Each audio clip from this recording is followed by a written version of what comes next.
Welcome into the New Orleans Pelicans podcast presented by SeatGeek, a podcast dedicated to everything you need to know about the squad. Hear from those who cover the NBA on a daily basis. The New Orleans Pelicans podcast starts right now.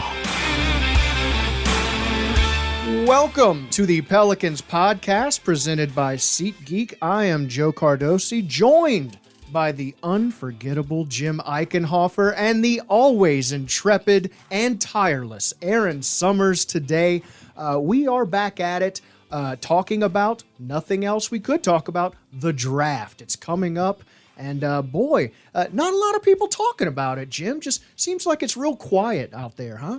Yeah, I feel like it's been just silent. I mean, no one tweeting at me. No, you have to really dig around to hear anything. It's like, what's going on with the Pelicans? I don't hear anything. Yeah, across the NBA in general right now. Yeah. It's very stagnant. Yeah, everyone's just so low key. Of course, we are being a bit facetious because, of course, there's a lot of buzz out there. We'll talk about some of it. We'll avoid some of it. But the Pels are sitting at number 14. Obviously, a lot of people in this draft are talking about the top two, top three. We're going to get into a lot of scenarios here.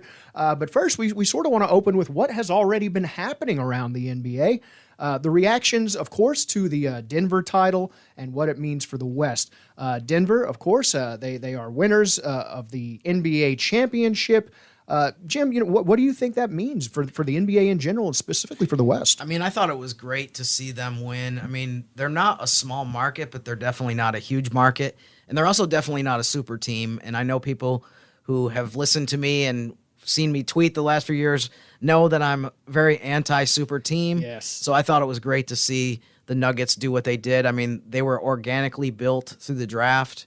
Their top three guys, or the three guys that have been there for a while, were all drafted by them. So I thought it was great. I mean, it was just another example, too, of how chemistry matters a ton in the NBA. If you can be patient and you have a group of guys that play well together and you're willing to hang in there and maybe not fire your coach every 5 minutes like we've seen some of these teams do. I mean, Mike Malone's been there for, I think it's 7 or 8 years. Yeah. So Michael Malone, I should say.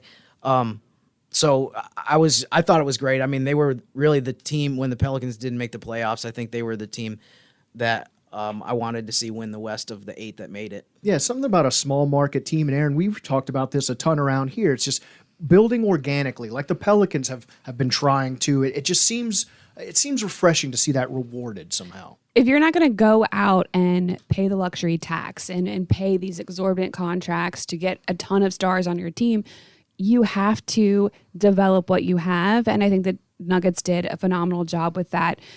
Jim, you mentioned the chemistry. They play very unselfish basketball, but they are talented. Obviously, Jokic is very, very good.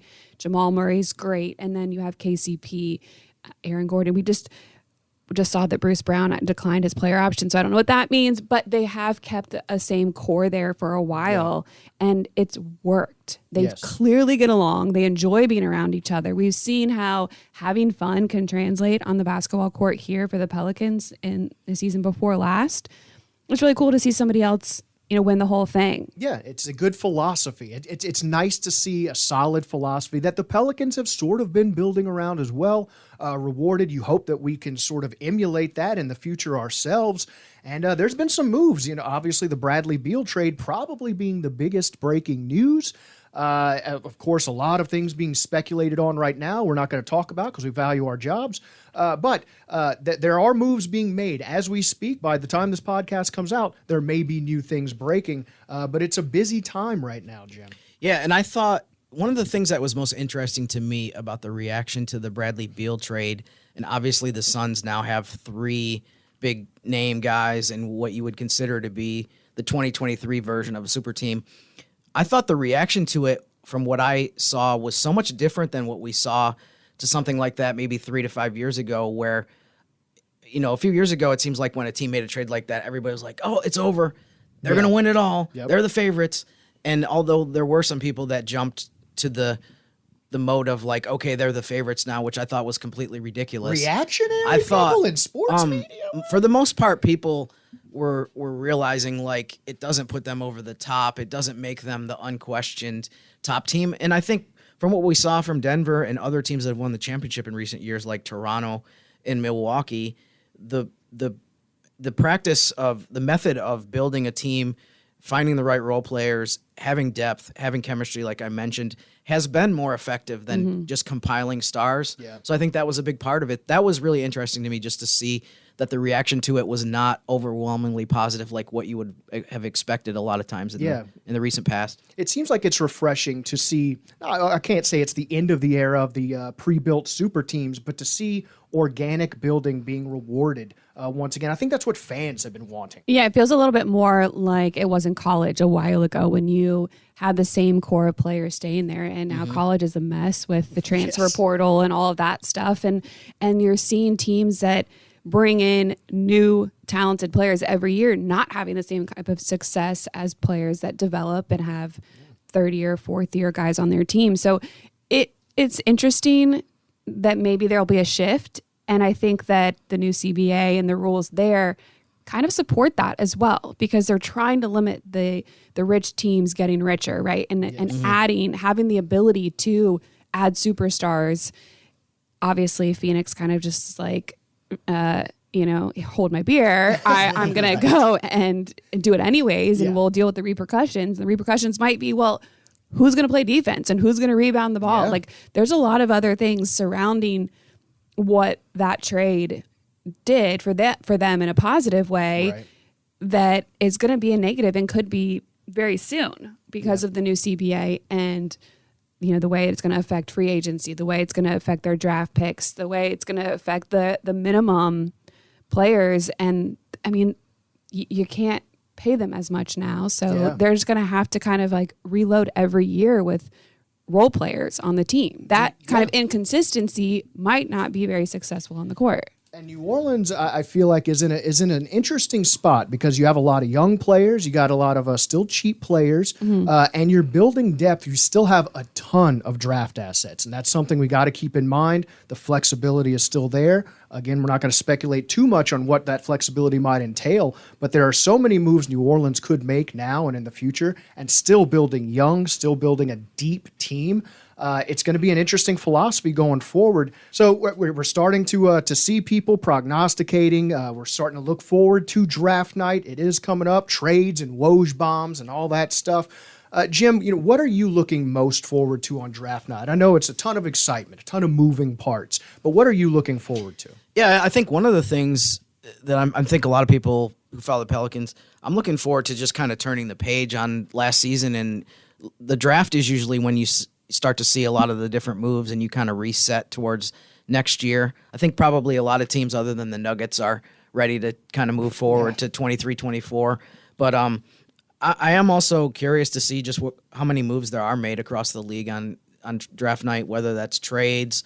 And obviously we only have a little bit more than a week, and free agency will be kicking in on July 1st, or actually it's June 30th this year. So those are the biggest things I'm looking forward to. It's always exciting, and you never really know if it's going to be a night where there's going to be a million moves and people are going to be losing their minds, or whether it's going to be really quiet. But I guess we'll have to wait and see. Yeah, I mean, Erin, would you rather a quiet night where you get to just stick to the facts, or are you looking forward to a little bit of shakeup? No, I love when things go awry. Like there's something. The Jazz have 3 picks. They can do a lot with that. They can move up from number 9, which they're talking about doing. The Pacers are talking about moving around. The Nets just jumped in on that, saying that they're trying to trade up. So there could be so much movement in this draft, which makes it a lot of fun. Very unpredictable. I think luckily for the Pelicans, they don't need to move up. They don't need anybody right now to add to their current roster.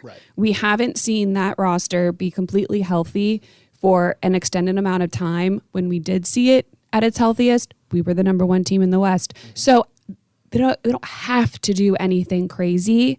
So having the number 14 pick, it could stick right there. We might move down. You never know. But I don't think that we have to put a lot of pressure on getting something out of it right now. I think that's important. I think a lot of people are always looking to capitalize the most we can right now. But like you said, we don't really know what all the parts of this team can amount to yet if they're fully healthy. We've seen flashes of it, and obviously we have some depth and we have some stars on this team. So it's going to be interesting to see what the front office's philosophy is as draft night rolls into here. And, we've got the new CBA agreement. We've got some different evolving league trends that are changing a lot of teams' philosophies in this draft. Jim, do you expect that to affect how people go forward and the aggressiveness that they approach this draft with? Yeah, I mean, I think not just tonight, but in the next couple of years, it'll or Thursday, and then the next couple of years, it'll be interesting to see how the draft kind of evolves in terms of the importance of it. I think the fact that, Erin mentioned the new CBA, it's definitely, in general, without getting too deep into the details, it's definitely going to be more restrictive in terms of what teams can do with their flexibility. And I think with it being more of like a hard cap where you don't have all of these different options to spend over a certain number, I do think that having more players that are under your control for a multiple year period and at a decent cost is going to be something that teams look at more as a way to help fill out their roster. Yeah. So I think it's been headed that way, it seems like to me, for the last 6-8 years anyways, but I think the new CBA is going to accelerate that to where teams put more importance on the draft. And one thing I was going to quickly add to what Erin mentioned earlier, you talked about how Utah has multiple picks. Mm-hmm. One of the things that I'm also looking forward to for Thursday night in the draft is there's a bunch of teams that have multiple first-round picks. Orlando's picking 6 and 11. So does that mean that they try to, package those together and move up? After the first pick, there's a ton of drama in terms of who's going to go second and third, and then beyond that. So there's just a lot of things that are going to be interesting to follow. But as far as the draft overall, I do think that you're going to start to see teams put more and more emphasis on it. And also, there's going to be 3 two-way contracts now instead of 2. So does that mean the second round is more important? And even information, even beyond the second round, some of the guys that weren't drafted, does that become more important that you try to target the specific guys that you want because there's more places for two-way guys, and there's almost all the teams in the NBA now have their own G League affiliates. So all of this stuff is definitely affecting the way that teams look at the draft. Well, a lot of teams are only keeping 14 players on the roster because they just use the two-way guys in and out as they needed them. Mm-hmm. Is that going to change? Are they only going to have 13? Is that how they're going to save money? Is that how they're going to reallocate money? How often are we going to see these two-way contracts, these players, be moved in and out? Because there's still just that combo 90 games among 3 players now instead of 2. So it's going to be a lot more interesting to see how not just the draft and how people handle the second round, how people handle free agency, undrafted free agents, but how they handle their roster once the season starts. Fundamentally, that's a great point. Erin's always got her ear to the ground here. And look, we've had our favorites. We all have our favorite picks close to our heart in recent drafts for the Pelicans. And we sort of wanted to touch on that. Who are some of our favorite recent picks for the Pelicans? It sort of depends on what you value. Sort of depends on what you think the potential might be. Maybe you had a particularly great draft night. Maybe that player has inspired you. Jim, I'm gonna start with you because you are our man on the street, always digging up the stuff. What is your favorite draft pick that the Pelicans have made in recent years? What got you out of your seat hooting and hollering? I think it would be easy. Anthony Davis. No, I'm kidding. I think it would be easy to say Trey, but I think Herb Jones for me, just because it was a second-round pick. Does Trey count because he was a draft day trade? He wasn't necessarily our pick. I think he counts because you say that they got him 17th. He better because you just took mine. So yeah, I'd say Herb. I mean, if you look at the history of New Orleans over the previous, say, 10, 15 years, they really did not get a lot out of second-round picks. It had been a while since they had somebody that was really productive in that part of the draft. So, I mean, I love that pick just because, I mean, to be able to get him at number 35. I can't remember another second-round pick from anyone that's been as beneficial to the team culture as Herb. Yeah, for sure. And I think here in New Orleans, I think Marcus Thornton is really the one that jumps to mind. Yeah. That was a second-round pick that made a big splash and people really loved him. I mean, the fact that he was local definitely helped. But since him, I mean, it had been a long time since they had gotten such a productive guy in round 2. So I think that one is my favorite. Zion Williamson getting chosen for the New Orleans Pelicans was one of the most exciting times of my sports life. We still have yet to see his full potential here. We've yet to see what him and the whole team can do for a full season, and still having that golden ticket right now is still an exciting thing. And the vibe in the city was just so different that night. You can talk about, the ups and downs since then, perhaps. But, man, that night was a magical time to be in the city, to feel the excitement. It still resonates with me, and I still have hope that we can see the fulfillment of that. Obviously, we would love to see it come to fruition in terms of a full season and him being healthy. EJ Liddell, another player that you mentioned, second-round picks that we haven't seen yet. He might be a little better pick than people thought he was. I mean, he's looked really good on the court. We'll see him soon at Summer League. He'll make his return. You can go all the way back, and I think you can say Chris Paul and Anthony Davis. At that moment, people were really excited about them, and they did do a lot for the team. There's been a little sour taste in everyone's mouths since they've left. Yes, history happened. David West, somebody you go all the way back. I should have said David West. That's a really good one. He's somebody that he was a high pick. Talk he about was a culture guy. 18th overall. Mm-hmm. He had a major impact on the team, the franchise, and he's somebody that people still look back on fondly. Yes, he's still beloved here. I feel like he could run for mayor, win immediately. It's great to look back, I think, at times like these when there's so much uncertainty. And this is the time when you're able to feel that hope and to get excited. You should be like a child in a candy store right now. The draft is when you get to have hope, and that is our currency right now. When you look back at previous draft picks and the evaluations pre-draft by some of the gurus, obviously we've talked about some of the ones that sort of outpaced what the value was supposed to be. When you talk about a Herb Jones, you talk about EJ Liddell. There have been a bunch of guys, it seems like, on this team that have sort of fit into the culture. Trey Murphy, as you mentioned, went a lot lower than what his value may be now in the league. So when you look back at the draft and some of the evaluations by these gurus, who are some of those more fun picks that you still think like, man, we kind of fleeced them? Yeah, you mentioned Trey. I mean, he was the 17th pick in 2021, and I'm going to reference some of the comparisons that some of these draft sites made, not to make fun of them or pick on them or whatever, because some of these sites I really respect, but it is interesting to hear some of the players that they were compared to. I love how Jim's like, I really respect them, but I'm still going to make fun of them. Yeah. So, but in a polite way. Right. That's how Jim does it. For example, with Trey, NBADraft.net compared him to Robert Covington and James Jones, who are really, kind of spot-up role players. He's shown that his game is so much more expanded than that. And so I thought that was interesting. The comment that they made about him I thought was also kind of revealing. They said, needs to gain more confidence in his abilities and become a more aggressive athlete.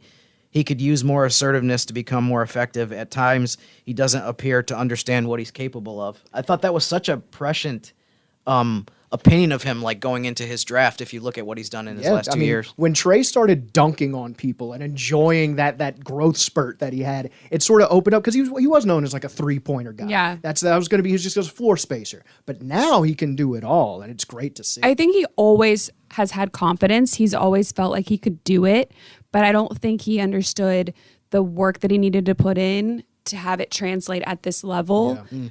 Until maybe halfway through his rookie season. He had spent some time back and forth in the G League, and he's like, I'm not going to be able to just walk into this and be the player that I want to be. Right. And to his credit, he has put in an immense amount of work and added so many new facets to his game, and I think that's only going to continue. Another guy that NBADraft.net had an interesting comparison for Herb Jones, who was the 35th pick in 2021. Their player comparison to him was Wes Iwundu. I don't know if you remember him. He was a very brief Pelican, but I thought that was interesting too, because the problem that Wes had was his jumper was not there, and he never really developed that. I'm not sure where Wes is. I think he might be playing overseas somewhere now, but I thought that was kind of funny just to think that was the name that they came up with.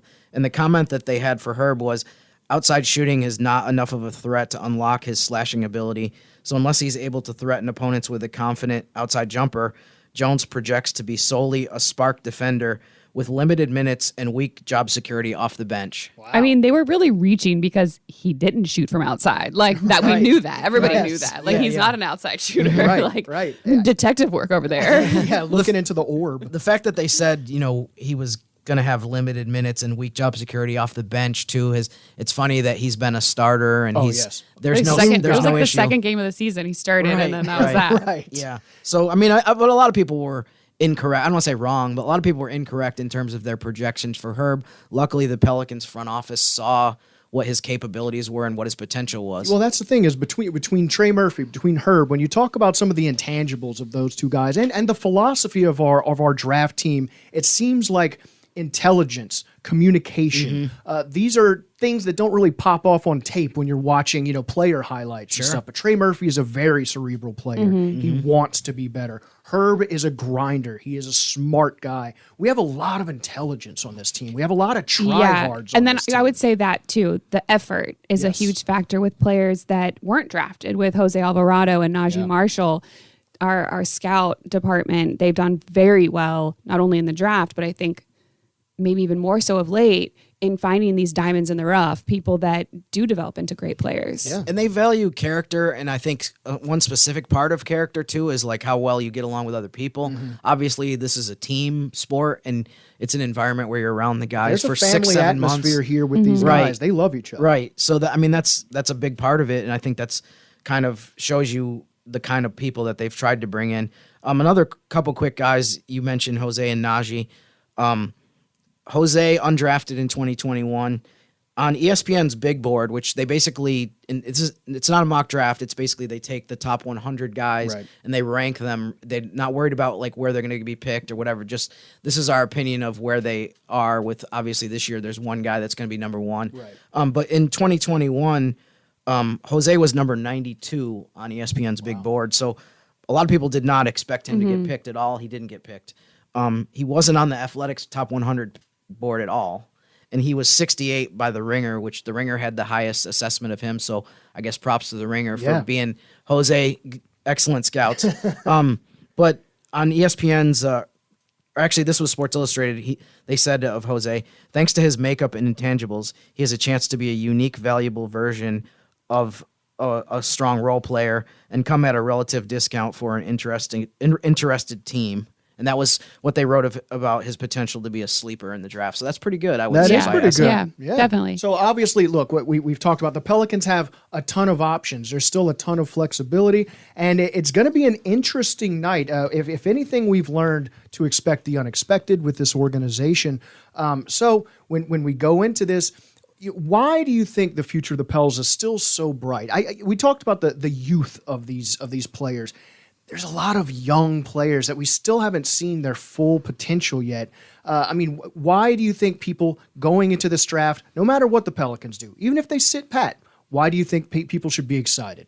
I think there's been a lot of focus over the last couple weeks on 2 or 3 different guys on the roster, maybe like the most well-known players on the team. But I think what you have to remember sometimes is we talked about Trey. He's only going into his 3rd year. Look at the progress that he made in his 2nd season. Somebody like Dyson Daniels, you're making a huge mistake if you ever say after 1 year of a player in the NBA, like, oh, this is what he's going to be, that he can't get any better. So I just keep going back to that. I mean, there's so many guys on this roster. The vast majority of them are still not even close to their peak or their prime. So I think the internal improvement that can continue to happen is probably the biggest reason that I'm still optimistic about the future. In addition to the fact that they were in 1st or 2nd place, almost halfway through the season before the injuries decimated everything. So I think they've shown that they can be one of the best teams in the West, and they still have more room to improve with a bunch of guys individually. That's how I would sum it up. Yeah, I mean, Aaron, Jim brought up Dyson Daniels, and that's another guy that fits the culture. He's just such a smart, cerebral grinder. He wants to be great, and I still feel like we've only scratched the surface of Dyson Daniels as well. Yeah, he's a big reason why the Pelicans did so well defensively. Him, Herb Jones, Naji Marshall, a lot of the other players really stepped up in that regard. They're 6th in defensive rating this past season, which is, I think, a lot higher than a lot of people expected. It's from pure selflessness, it seems like a lot of times. Even though we didn't have the stars playing as many games as we would have liked them to, they still produced on the defensive end, and that's going to have you in any game. Yes. So once you get the offensive side figured out and you get those guys, Brandon, Zion, CJ, whoever it is, playing the majority of their minutes, and then you get the improvement from people like Dyson and Herb and Trey, offensively, I mean, the sky is the limit, I think. And that will, in turn, make this team one of the best in the West. Yeah, it just seems like right now everyone's going to score 100 points, just automatically. It seems like every team's just looking at going to score 100 points. If you can limit that and then get your own, it just seems like the Pelicans' patience and philosophy may soon start to see some fruit there. Can I ask you a question? Sure. Is Wemby tall? Like, have we figured that out yet? Something about that. Yeah, he was holding a baseball, and it looked like he was holding a marble. I don't know. It just seems like people are talking about This that, might Jim. be like a hot take, but I don't care. Listen, he was league MVP, and his team got swept in the championship series. Yeah. So how good is he really going to be? Should we be that worried about him over in San Antonio? That's true. Could he be another Anthony Davis, Jim? Do you think so? We need to put Erin immediately on like First Take or one of those shows based on that. I Need mean, a they buzzer. got swept. Yeah. Like, they did not win a game. It's a good point. And also it shows that that's one team may not be one player away from just vaulting into a championship. I know everyone thinks Wemby is going to be this golden ticket and all of a sudden it's going to be a franchise-changing thing. And that may be very well the case, but you never know. We've obviously been in that position, and sometimes it's worked, sometimes it hasn't. But it's going to be interesting to see maybe 3 years down the road. This is looked at as like one of the craziest drafts ever. How many more years till the next craziest draft ever happens? I feel like the hype machine is going to continue to roll, and maybe this time next season will be like, oh, he's the next Wemby, just 2 years down the road. It's going to be interesting to see. So Jim, round us out here. It is coming upon us. The wheels are rolling. What do we need to know before all of this happens? What is the information? I see your giant scroll that you're going through. What do the people need to know, Jim? I've been spending time, I'm sure people have seen me tweet these articles out or you've read them on the website, kind of looking at some of the mock drafts that a bunch of different websites have put out there in terms of what they project the Pelicans will pick at 14th. So I just wanted to kind of briefly go through some of the names that people might want to be familiar with, just based on purely what some of these different websites are saying that New Orleans might do with the 14th pick.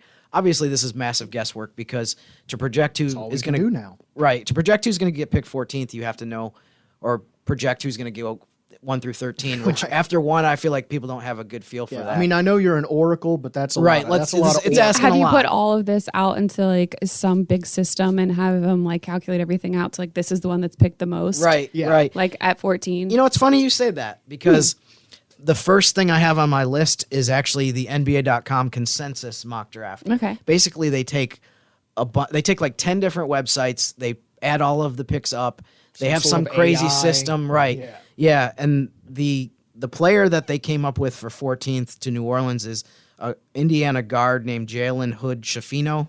NBA.com says his upside as a combo guard. He has upside as a combo guard that can run an offense and make his presence felt on defense. One quick thing. The philosophy. Right. One quick thing before I go through some of these other names. I kind of wish I had watched more Big Ten basketball this year because like half of the guys that are listed are Big Ten players. Yeah. Kind of hard when we're keeping up with so much other basketball. Yeah, I mean, I say that semi facetiously because it's hard to watch college basketball. But if I did have time this past season and I was going to watch college basketball. That's why you need your team to do it. Jim has a whole team of interns that he just underpays, and they're supposed to be watching those games for you. So we have Jalen Hood Schifino, Indiana guard. Also from the Big Ten, Bryce Sensabaugh, who's an Ohio State guard, described by SB Nation as a knockdown shooter who can space the floor. Also from the Big Ten, Kobe Buffkin, who's a Michigan wing. Lefty. Let's go. Yes. Oh, yeah. Jet Howard is a Michigan guard who's a really good spot-up shooter. So, I mean, just those 4 guys, all from the Big Ten, all projected to go to New Orleans. And then quickly, a handful of other names. Fox Sports had Jordan Hawkins, Connecticut guard, described as the best shooter in this class. They had him going to New Orleans. ESPN, at the last check, has a player named Bilal Coulibaly, who actually was teammates with Wemby. Not as tall as Wemby, which is going to be surprising probably. They still pretty tall, though. I think he's 6'6". They said ESPN says he has his physical tools, playmaking potential, two-way upside, present a nice developmental bet for any type of roster.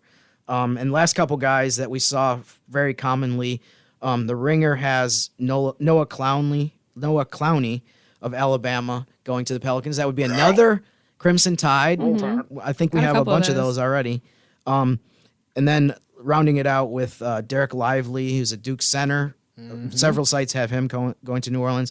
And then lastly, Keontae George, who's a Baylor guard. He's kind of a scorer, versatile offensive player. So those are some of the names, and I'm not even going to sit here and tell you that it's going to be one of those 9 because there's probably about 15 to 18 guys that someone somewhere projected the Pelicans. Anytime one of those guys gets picked before the Pelicans pick, take a shot, and you'll be hammered by the time we get to our pick. I feel like, though, the consensus is it's going to be a guard. I mean, like the top 12 guys around the 14th pick are all guards, right. Shooting guard, point guard, whatever. So we'll see. Yeah, it just seems like the team values flexibility no matter what the position and versatility. And to Erin's point, some of it too is like if you look at where guys are ranked in the top 20, so many of them are guards that even if you're going into this draft saying we need a center, we need a power forward, maybe that guy isn't there because just if you look.